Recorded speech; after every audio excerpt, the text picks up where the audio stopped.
ഫിറോസ് സുധിയുടെ മക്കൾക്ക് പണിതു കൊടുത്ത വീടിന് മുകളിൽ സുധിയുടെ ഒരു ഫോട്ടോ വെച്ചിട്ട് അവിടെ സുധിലയം എന്ന് എഴുതിയിട്ടുള്ള ഒരു ബോർഡായിരുന്നു നേരത്തെ വെച്ചത്.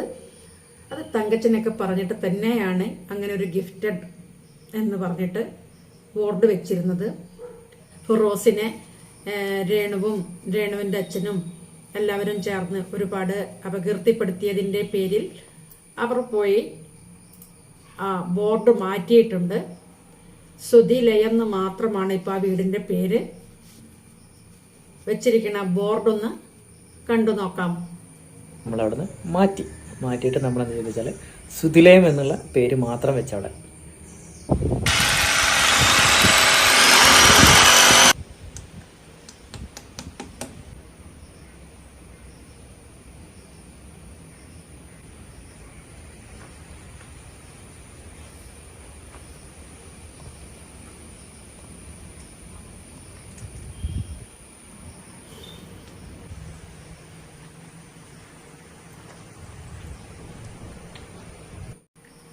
രേണുസുധി കരിമിഴി കണ്ണാളെ എന്ന പാട്ടിന് ആൽബം ചെയ്തപ്പോൾ പ്രതീഷും രേണുവുമായിരുന്നു അതിലെ നായകന്മാർ. ആ വീഡിയോ നല്ല റീച്ച് ആയിട്ടുണ്ടെന്നും അതിനുശേഷം അവളെ തന്നെ വിളിക്കുമെന്നും പ്രതീക്ഷിച്ച് അവളിരുന്നു.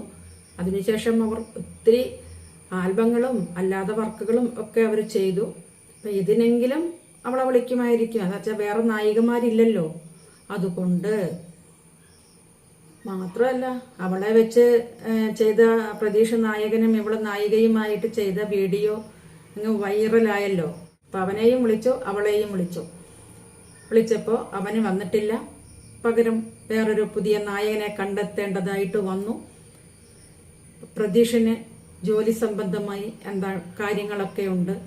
ആ തിരക്കായതുകൊണ്ടേ IG, DGP, കലക്ടർ ഇവരൊക്കെ അവരുടെ ഔദ്യോഗിക പദവികൾക്കും അതിൻ്റെ കാര്യങ്ങൾ സംസാരിക്കാനും ആ ജോലിക്കാണ് അവരെന്താണോ ചെയ്യുന്നത് അതിനാണ് അവർ ഇമ്പോർട്ടൻ്റ് കൊടുക്കുക. കോളേജ് പ്രിൻസിപ്പളാണല്ലോ. എയർ ഇന്ത്യയിൽ വർക്ക് ചെയ്തു. Kannur airport, Kozhikode airport, Cochin airport, Thiruvananthapuram airport, Bangalore, അവിടെയൊക്കെ അവള് വർക്ക് ചെയ്ത് കഴിഞ്ഞു. എയർ ഹോസ്റ്റസ് ആണ്. കോഴ്സ് പോലും കംപ്ലീറ്റ് ആക്കാതെയാണ് ഈ വലിയ വടായി ഇളക്കിക്കൊണ്ട് നടക്കുന്നത്. ഇപ്പൊ ഒങ്ങച്ചൻ പറഞ്ഞ് നടക്കുന്നതൊന്നും നിർത്തിയാൽ തന്നെ നന്നാവും. വീഡിയോ കാണാനും ആൾക്കാർ കുറയും. അതുകൊണ്ടാണ് ഇവള് ഈ പൊങ്ങച്ചൻ പറഞ്ഞിരിക്കുന്നത്. രേണു എന്ത് പറഞ്ഞു? എല്ലാവരും നോക്കുന്നത് രാവിലെ എണീറ്റ് ഫോൺ എടുത്ത രേണു ഇൻസ്റ്റാഗ്രാമില്, രേണു ഇൻസ്റ്റാഗ്രാമില്, രേണു ഫേസ്ബുക്കില്, രേണു യൂട്യൂബില്. നമുക്കൊന്നും ഇവിടെ ഒന്നും പോകാൻ പറ്റിയില്ലല്ലോ. നീ എന്ത് ചെയ്യും മല്ലയ്യ?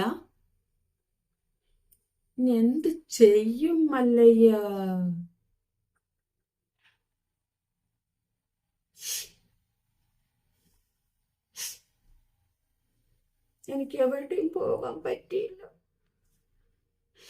രേണുവിനെ പോലെ അവാർഡ് വാങ്ങാൻ അവർക്കൊന്നും ഇതിനകത്ത് വന്നിരിക്കാൻ പറ്റായിട്ടാണെന്നേ. രേണു അവിടെ പോകണോ, രേണു ഇവിടെ പോകണോ, രേണു അവിടെ പോകും. രേണു എവിടെയോ പോയി എന്തെങ്കിലും ചെയ്ത് ജീവിച്ചാൽ മതി.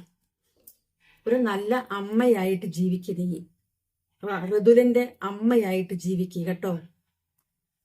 എന്നെ കണ്ടിട്ട് എല്ലാവരും ഫേസ്ബുക്ക് തുറന്നു, യൂട്യൂബ് തുറന്നു, എന്നെ ഇങ്ങനെ കണ്ട് നീ ആര്?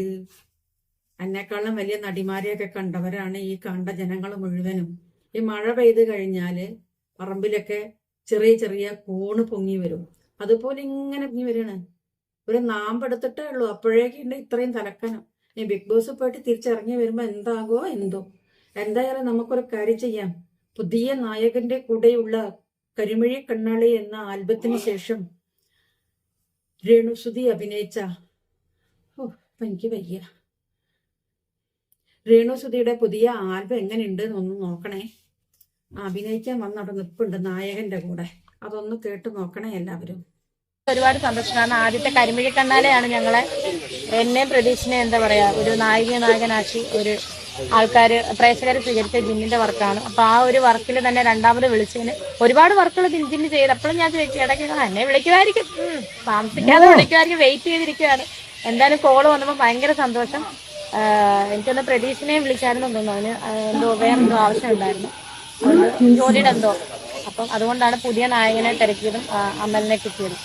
എന്തായാലും ദൈവാനുഗ്രഹം പോലെ എല്ലാം മുന്നോട്ട് പോട്ടെ. കരിമിഴി കണ്ണാലെ ഏറ്റെടുത്ത പോലെ നിങ്ങൾ, അതുപോലെ എൻ്റെ പ്രതീക്ഷയിലെ എൻ്റെ ആൽബങ്ങളൊക്കെ ഏറ്റെടുത്ത പോലെ നിങ്ങൾ ഇത് സ്വീകരിക്കണം. നല്ല മനോഹരമായിട്ടുള്ളൊരു പാട്ട്.